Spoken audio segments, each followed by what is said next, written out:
Many people in today's world are lost souls. Life seems more unbalanced now than usual. Between race controversies and a pandemic, it's apparent that something is off. But even weirder is how sheltered we are compared to the magnitude of the chaos.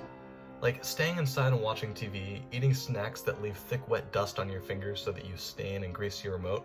I mean, it's comical above all, considering the depth of the existential crisis that we are presented with. We're more shallow than ever. Now, how can that be? How can it be that we are faced with the chaos and the degradation of the world order and the collapse of religion and everything else, and yet we are more concerned with likes, comments, and shares? And it's easy to say, oh, well, that's because people are just stupid and shallow, and move on with your life.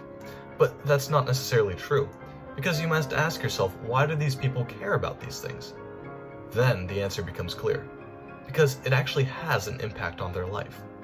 The decadence of Western institutions sounds bad, but it's alien and far off compared to the girls from your school who are telling you to kill yourself every day. Confrontation is mediated by the screen, and the screen is what rules us now. With judgment in one hand and fear in the other, we have beat nuance to death.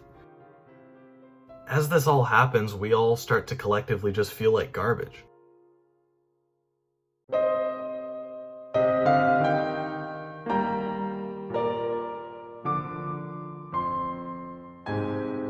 I know that so far you think this video is depressing, and to be fair, it is so far, but I promise that it's all related.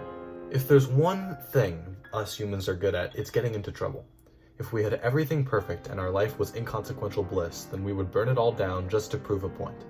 The famous author Dostoevsky noted as much. He was himself an aimless young man, confused by his time, wishing to be one of the great people who moved mankind forward.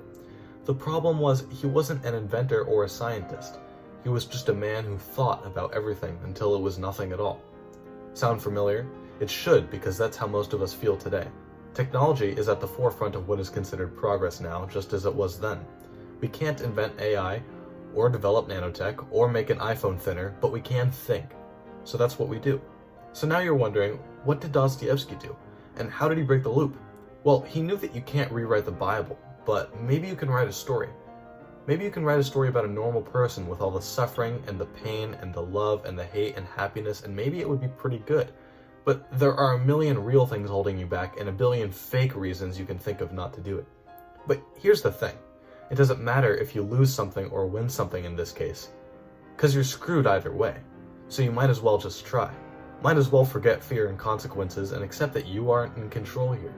Even if it sucks and you're bad at it, at least you can do it. You can think, well, I'll never be like X, Y, or Z because they're so good at it. No, that's wrong. Nobody is good at anything.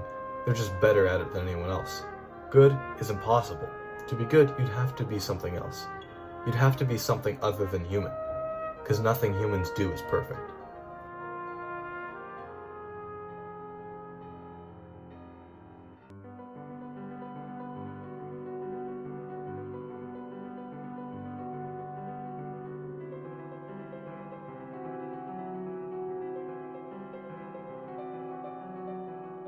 So get into some trouble. Take a leap of faith. Watch something beautiful or do something uncomfortable. That is why the idea of adventure is so powerful. It speaks to your human experience. You crave danger and you love the mysterious. Perhaps adventure is that girl or that boy. Maybe it's that joint or that drink. It could even be a shared laugh from a joke you made that you weren't so sure was going to land. Or maybe you're like me and it's all those things and more. Stepping out into the unknown and wandering through the desert is what we're actually made to do. We're too afraid to struggle, to lose control. You gotta struggle so that what you do can actually personally mean something. The pain and the suffering means something because what you are doing means something to you. And if you are tired and in pain, at least you can withstand it because you'd rather be tired and in pain for a good reason than tired and in pain for no reason at all. So have an adventure. Do that thing you weren't so sure about. You'll never regret trying. What you've been watching here was my most recent adventure, my first camping trip with my friends. It was all screwed up and we were underprepared and we had unexpected problems, some of which were severe, but we were all unified in our love of exploring the unknown through action. We drove hundreds of miles across the state. We stopped in interesting towns and ate great food. We struggled to make a fire, and we didn't even catch a single fish after 6 hours of fishing. But it was all exactly how it was meant to be. Things did not go according to plan, but it was perfectly human in the most troublesome of ways. So get out there. Very few failures are fatal, Experiencing no failure is final.